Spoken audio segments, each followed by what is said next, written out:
Indicateur 26 du référentiel national qualité. Cet indicateur demande que le prestataire mobilise les expertises, outils et réseaux nécessaires pour accueillir, accompagner, former ou orienter les publics en situation de handicap.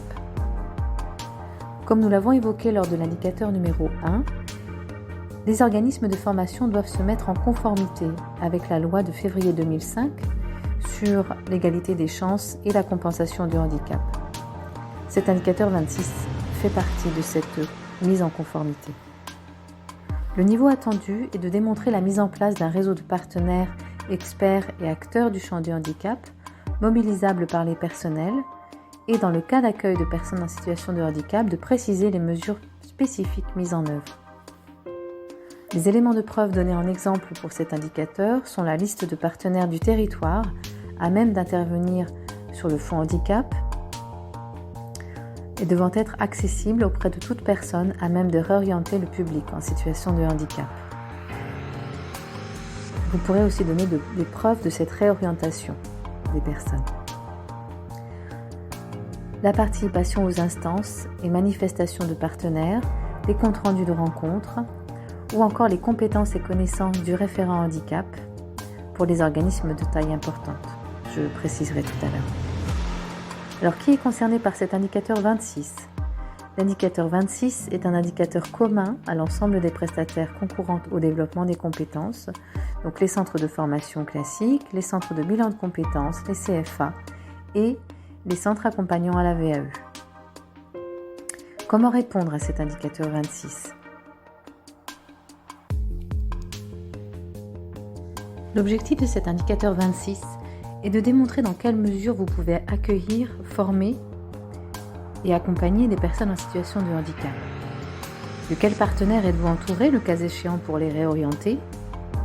Et enfin, de démontrer quelles mesures spécifiques vous mettez en œuvre, en cas d'accueil de personnes en situation de handicap, bien sûr.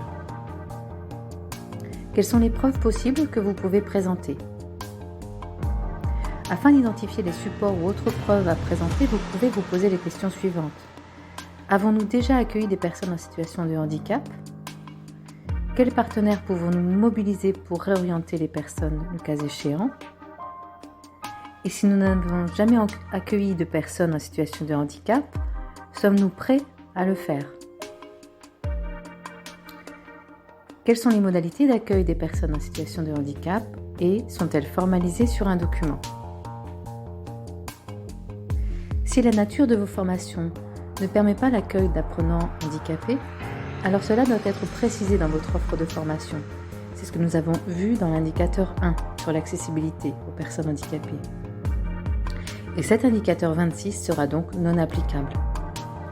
J'ai l'exemple d'un institut de formation en aéronautique qui avait une dérogation exceptionnelle en tant que RP de non-accessibilité attribuée par la préfecture, cela dû à la nature même des prestations. Le guide indique des exemples de preuves que vous pouvez présenter. La liste de partenaires du territoire à même d'intervenir sur le fonds handicap. Alors le fonds handicap, moi j'entends l'AGFIP, qui est l'association de gestion du fonds pour l'insertion professionnelle des personnes handicapées. Il a été constaté une discrimination à l'emploi et à la formation, par là même, des personnes en situation de handicap. C'est pourquoi on vous demande de faire tout ce travail d'information et de mise en conformité de vos documents et de votre formation, si possible, aux personnes en situation de handicap. Voilà, donc vous devrez créer cette liste de partenaires, et notamment la GFIP, voilà, pour être plus clair, devant être accessible auprès de toute personne à même de réorienter le public en situation de handicap, c'est-à-dire à vos agents d'accueil, vos agents d'accueil particulièrement, et vous devrez, en audit de surveillance, pouvoir donner des preuves de cette réorientation des publics en situation de handicap.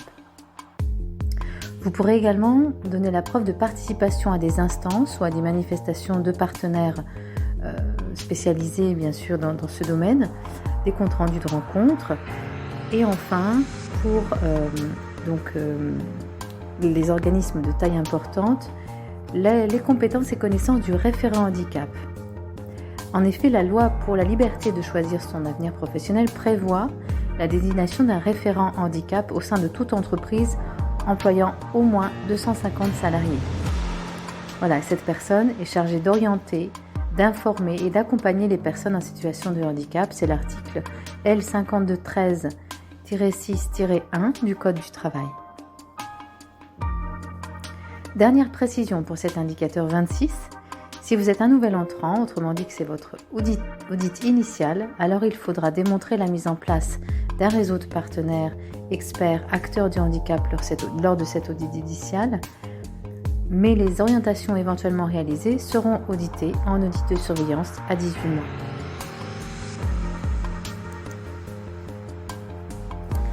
Dans les réseaux de partenaires, dernier point, experts et acteurs du handicap, donc j'ai cité tout à l'heure l'AGFIP, qui est l'association de gestion du Fonds pour l'insertion professionnelle des personnes handicapées.